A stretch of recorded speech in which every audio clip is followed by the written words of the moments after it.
Fala galerinha, beleza? Danilo Pereira, médico do esporte, mais um vídeo aqui no canal. Se você caiu de paraquedas aqui agora, se liga que toda terça, quarta, quinta e sexta tem vídeo novo sobre o mundo, sobre o universo da medicina esportiva. E o tema específico de hoje, aquecimento global. E para isso eu trouxe aqui meu amigo pessoal, vereador Breno Garibaldi, arquiteto e urbanista e extremamente atuante em todo esse mecanismo.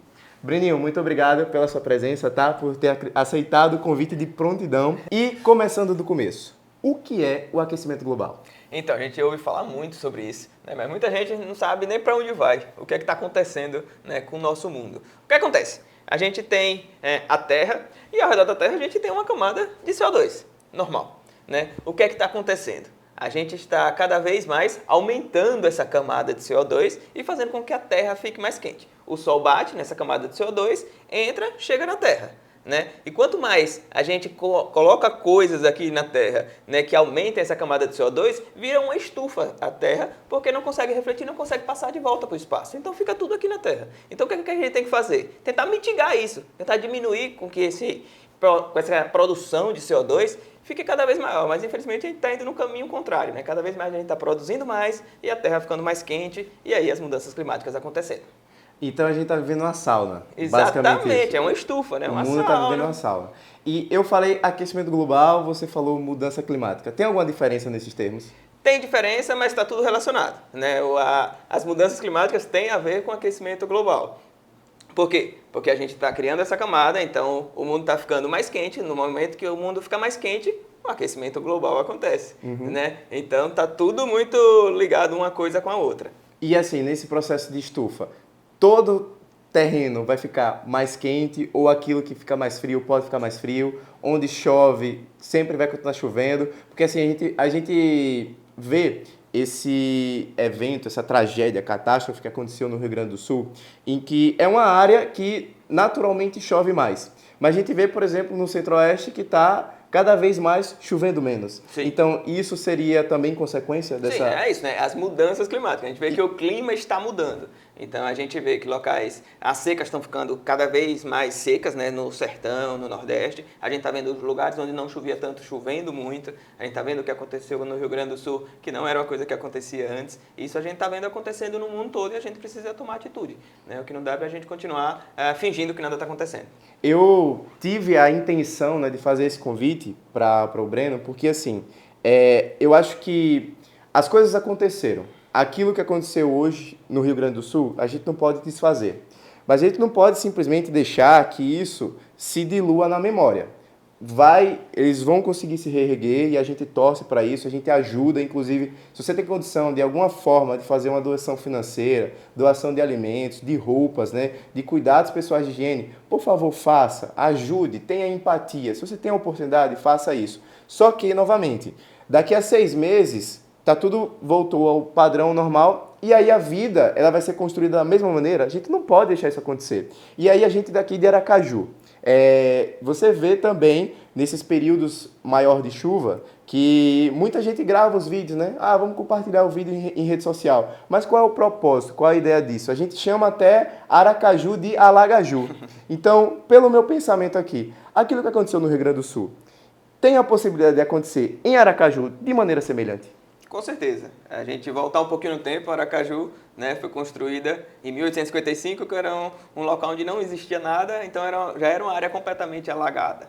Então, aqui, onde quem conhece Aracaju, vê que a gente tem o rio e todos esses canais que a gente vê na cidade eram córregos naturais e que hoje estão canalizados, concretados e a cidade crescendo em volta disso, com um monte de asfalto, né, e quando chove não tem para onde essa água ir, que era o caminho natural dessa água antes. Eu até vi um vídeo interessante, né?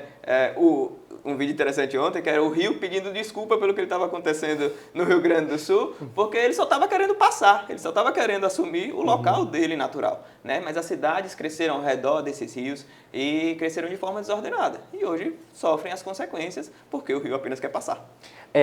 Eu vejo, sabe, às vezes algumas pessoas não enxergando a realidade. Do tipo, isso vai acontecer daqui a 50 anos, 100 anos, não é comigo. Não, está acontecendo agora. E são 2 pontos que me chamaram a curiosidade, novamente, para ter esse reforço, né?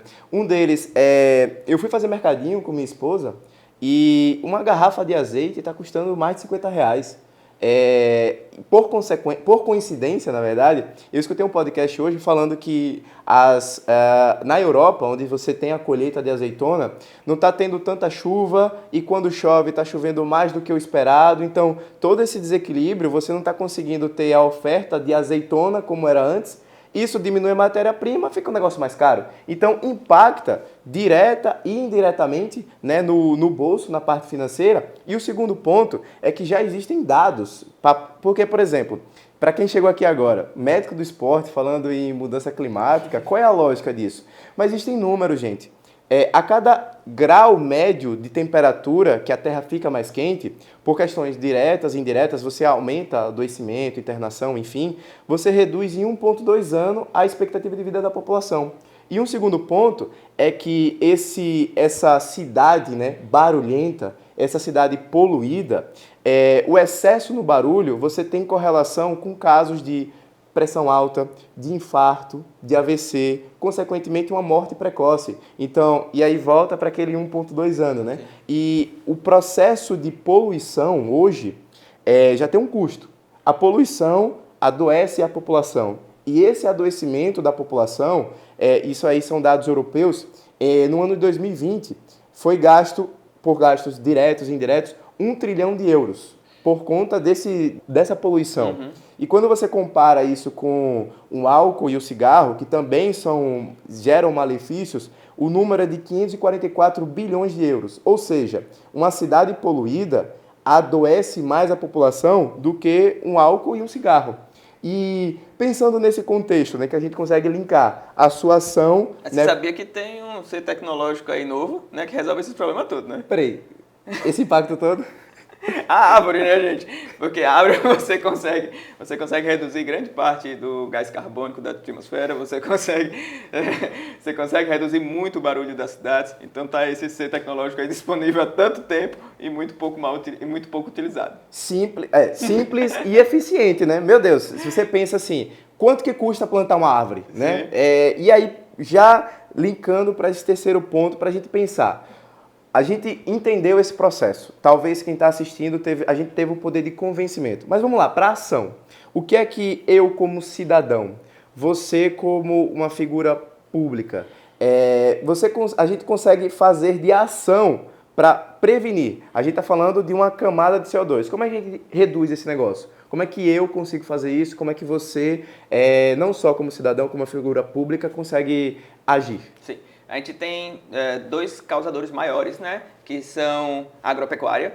Infelizmente produz muito gás carbônico, então vale a gente também, como a gente fala um pouco do eu não como carne vermelha, a pessoa fala, mas por que você não come carne vermelha? É por conta dos bichos? Para mim é muito por conta que eu não sei de onde vem, e a gente precisa ter esse consumo consciente. Eu acho que esse consumo consciente de cada um, saber de onde vem o material, de onde você está consumindo, quem produz, é muito importante, porque a gente consegue, né, tendo esse consumo consciente, com certeza reduzir essa produção de gás carbônico. Outra coisa é o transporte, né? A gente, infelizmente, a queima de combustíveis fósseis é outro grande causador. Então, a gente precisa passar também por essa transição energética que a gente está passando, mas, infelizmente, está acontecendo de forma muito lenta aqui no Brasil. Então, hoje a gente está vendo as coisas evoluírem um pouco mais, mas, infelizmente, a gente precisa mudar isso, né? Porque se a gente deixar do jeito que está, não tem amanhã, não. Né? Cada vez mais esse gás carbônico aumentando, e é isso. Essa camada de CO2 mais grossa impede com que essa radiação volte, deixando as cidades mais quentes e acontecendo a mudança climática.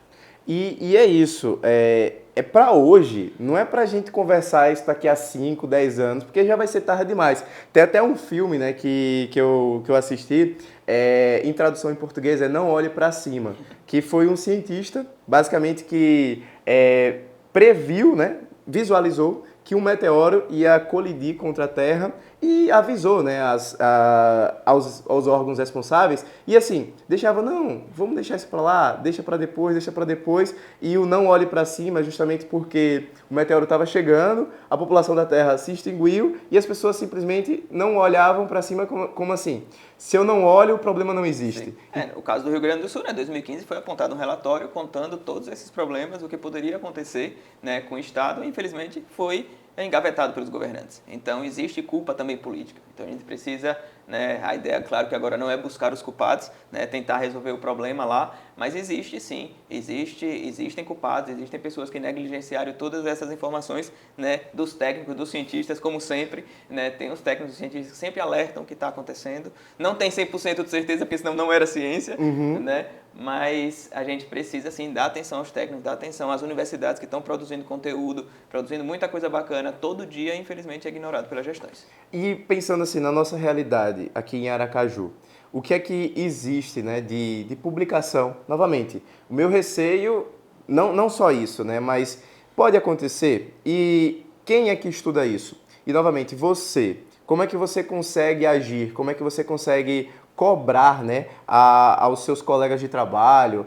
Eu realmente, eu sou leigo no assunto. É você que faz a votação, que libera a verba, que faz esse mecanismo. Por exemplo, vamos plantar mais árvore aqui em Aracaju. Quem é o responsável por canetar esse negócio aqui? Eu faço porque eu sou hiperativo e gosto de botar a mão na massa mesmo. Não consigo ficar apenas lá no parlamento, né, que a função do parlamento é parlar e falar, então você está lá cobrando ações do executivo. Essa é a função básica, né, do legislativo, e criar leis. Mas e a gente não pode criar nenhuma lei que onere o poder executivo. Então, eu não posso criar nada que vá gastar dinheiro. Então, já dificulta muito. Então, não posso dizer, prefeito, preciso que você crie um plano de emergências climáticas que você vai precisar de custos elevados para isso. Ele não vai fazer. Eu posso criar diretrizes, mas não vai resolver o problema, né, se a gestão não quiser colocar em prática. Então, a gente fica muito amarrado nesse sentido.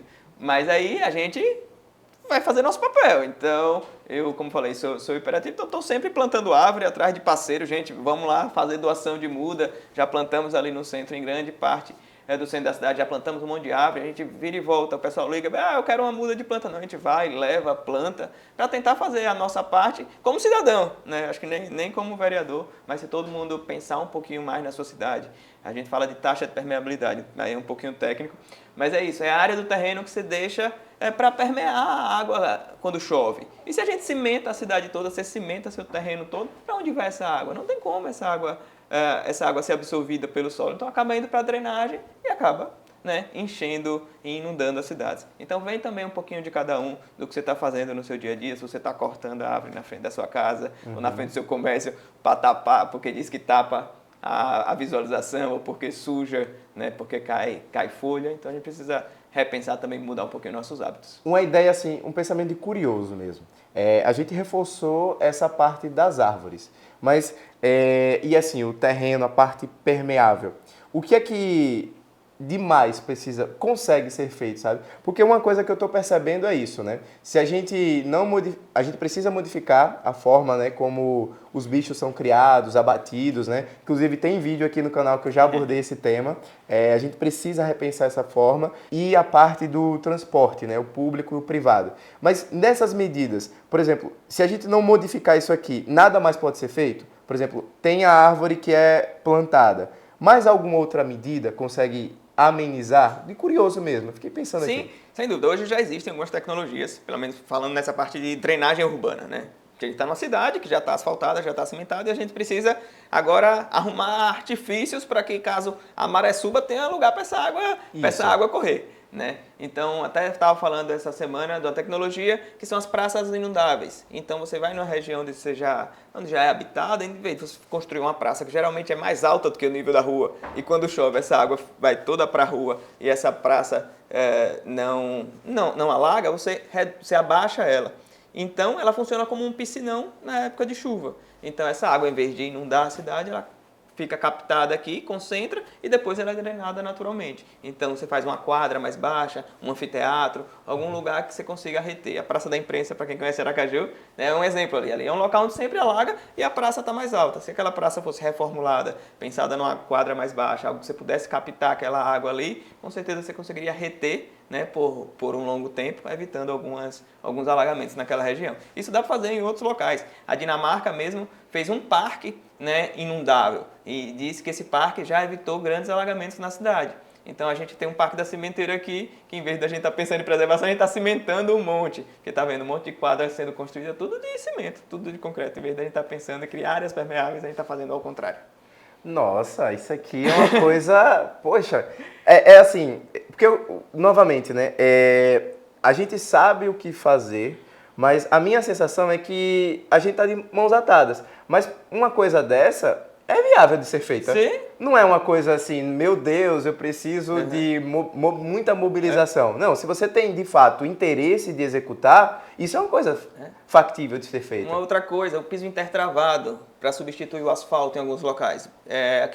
Ou o paralelepípedo que a gente conhecia antes. Você vê, ele é assentado na terra. Só são as pedras entre os paralelos, ele tem terra ali no meio. Então quando chove, ele é um drenante natural. Quando você asfalta, não tem. A água tem que correr e caminhar e achar a rede de drenagem. Então, um paralelepípedo numa cidade, nas vias internas, você já reduz muito também a chance de alagamentos. Então, tem tecnologia, tem alternativa. Mas é mais caro. Mas é mais caro hoje. Mas a longo prazo, isso com certeza é muito mais barato. A manutenção que se gasta com asfalto é muito alta. E para a gente linkar isso aqui, né? Esse preço dessa ação, ela é infinitamente inferior em relação ao custo dessa inércia. Sim. Você não fazer nada, novamente, são todos esses dados, esses números. E aí, Breninho, gostaria de agradecer muito sua presença aqui e dizer, né? Deixar registrado isso aqui, que meu desejo era que o político ele fosse mais ativo, atuante e presente, assim como você. E para concluir, você que chegou até aqui agora, esse ano é ano de eleição, né? Então, para você, quando o político chega lá, for apertar sua mão, dar um abraço para criar o vídeo, né? Pergunta a ele, vem cá, vamos aproveitar que a gente está conversando aqui. Qual é a sua proposta para a pauta ambiental? A gente precisa agir hoje e não ficar fazendo trocas, benefícios agudos, pontuais. Então isso sou eu que estou falando, eu que estou colocando para você ter a sua reflexão sobre em quem você vai colocar para nos representar na Câmara de Vereadores e na Prefeitura. E aproveitando, né, fazendo a sua divulgação. Deixa eu fazer meu jabá, viu, gente? Quem não me segue nas redes sociais, @Breno Garibaldi, vai lá, acompanha meu dia a dia, nossos projetos, nossas ações. Vale a pena acompanhar. Vale muito a pena, vale muito a pena. Novamente, eu vou deixar registrado, eu gostaria que os políticos eles fossem tão atuantes quanto o Breninho nas suas redes e que, de fato, eu me sinto representado. Obrigado, muito obrigado, meu querido. Obrigado. Valeu.